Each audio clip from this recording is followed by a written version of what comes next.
not formalities used to intimidate.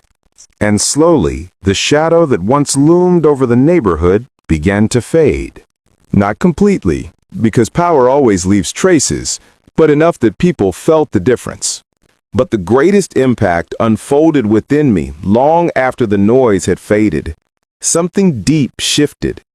My tolerance for mistreatment, my patience with injustice, my willingness to stay silent. I had spent too many years letting things slide, thinking conflict wasn't worth the energy. But this ordeal taught me something life-changing. Silence isn't peace, it's surrender. And once you break that silence, once you take a stand, it becomes impossible to go back to who you were before. The first major test came 3 months later. A developer approached, offering to buy a large portion of the neighborhood for a revitalization project. On paper, it sounded beneficial. But the contract was predatory, disguised with legal jargon meant to confuse the average homeowner.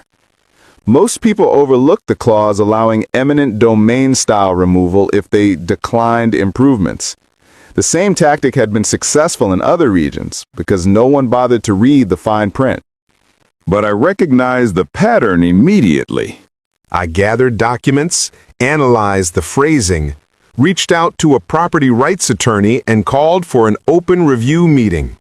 What followed was a room full of people who, months earlier, wouldn't have questioned authority, but now came prepared, alert, determined not to be blindsided again. And when the developer realized the community wasn't going to sign quietly, they withdrew. At the end of the meeting, one of the older homeowners came up to me, placed a hand on my shoulder, and said, "Because of what you did, all of us look twice now. We don't just trust, we verify.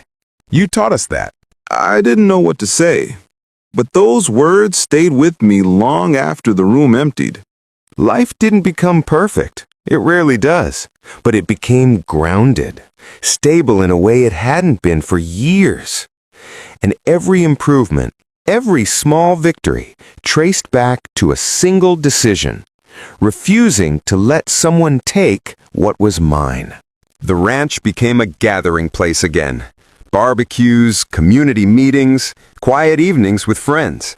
Kids ran through the fields, neighbors brought over pies, and the laughter that filled the space reminded me why I fought so hard.